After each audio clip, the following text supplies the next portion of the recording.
And good afternoon. This is Jim at freechartvideos.com. It's 4:50 p.m. Friday afternoon, December 3rd, 2010. This is the daily update of the S&P 500, and I remind you that this video is for educational purposes only and is not intended to be any form of investment advice. I can draw lines, but you have to draw your own conclusions from your own due diligence and make investment decisions that are suitable for your financial situation. I'm not a licensed professional. I'm just a guy who draws lines on charts. So let's look at some lines and charts. Here is our S&P chart for the last roughly 3 months. And those of you who've been following my postings, I didn't start until early October, but this channel became well known probably by about, on my chart, by about the 11th or 12th.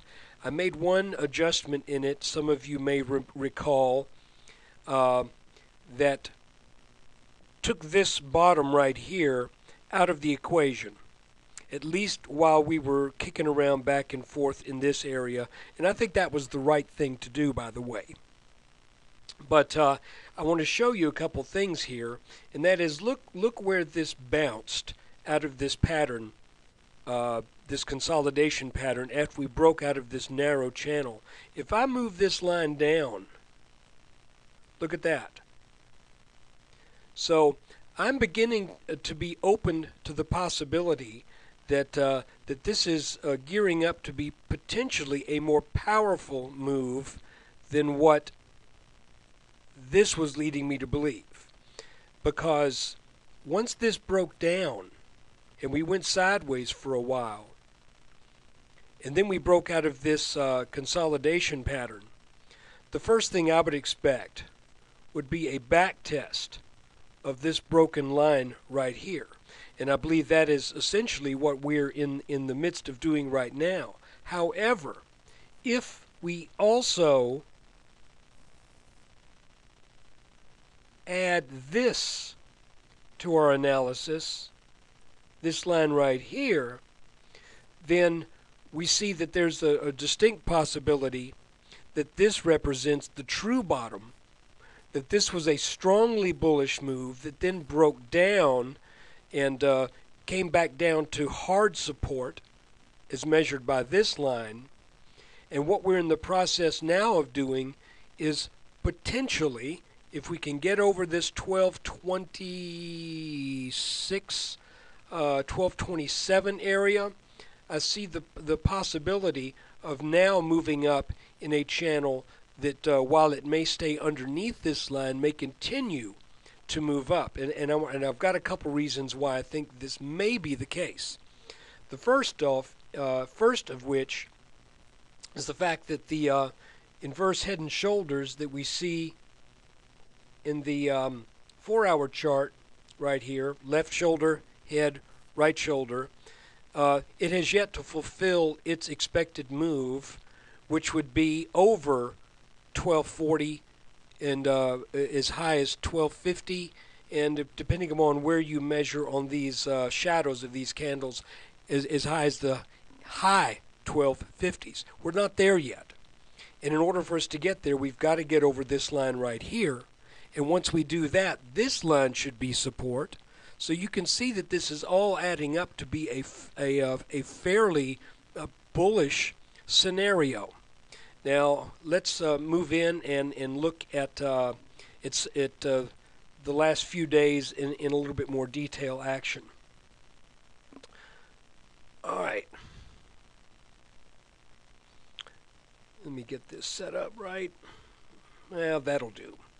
Another thing is that for the past day and a half, we've had resistance at about 1221, and once that got taken out, you can see that there was a rather explosive move to the upside. You know, we may pull back to 1221. We also have this small little support line right here that's just on the 5-minute chart. That may come into play as well on Monday. But what I'm thinking at this point is that this little pattern that took a little bit more than a day to develop even though it's just a tiny little pattern, I think that should give us a little bit more than just a momentary bump and nothing else. If we do a back test of the existing channel, hold on, I'm going to have to go fix that line. I'll be right back with you.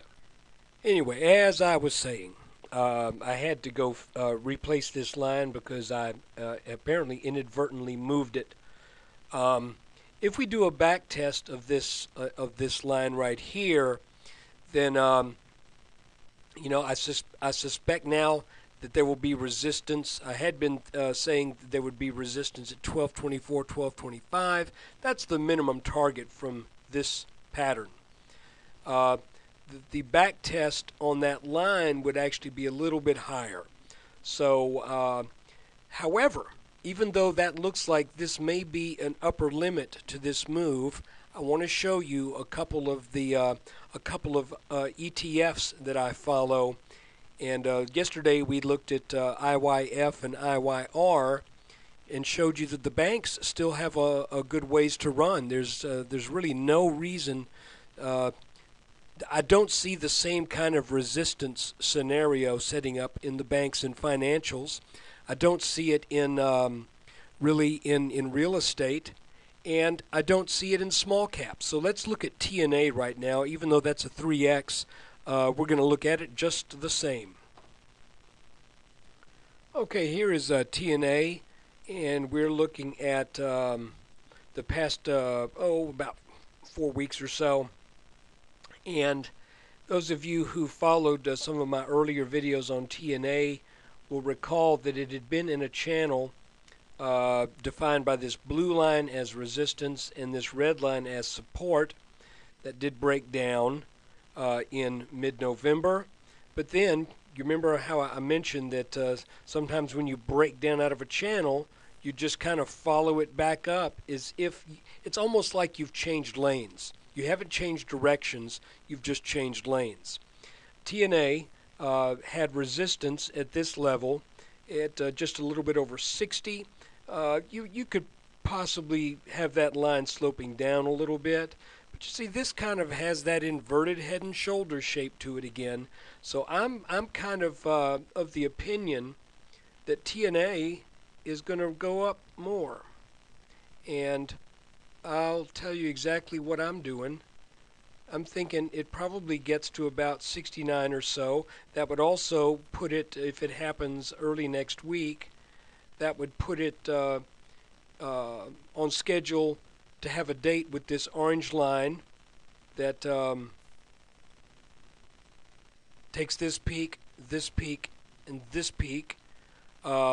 It does not take it all the way up to this blue resistance line. I think that's not going to happen, but I think it may make this orange line. So I'm in TNA. I bought it back here at 51, and I am looking to sell it at a little bit over 68. And this is where I may look stupid. I look smart now, but I may look stupid if it doesn't make that, and I see some of these gains back up on me. So anyway, that's the chart read for today, and I hope you get something out of it. This was a very strong week this week. And by the way, I just want to say something to the bears.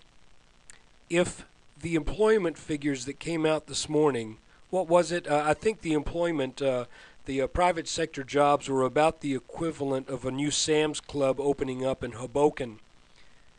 If that sorry news can't take these markets down, what will?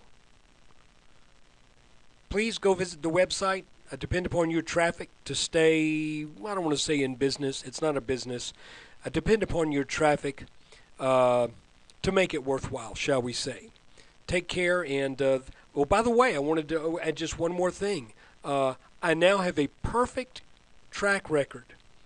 I have, and that track record consists of the fact that I have not failed for the past 45 or 50 days to post a video at least once per trading day. That's perfect. That's the kind of perfect you can count on.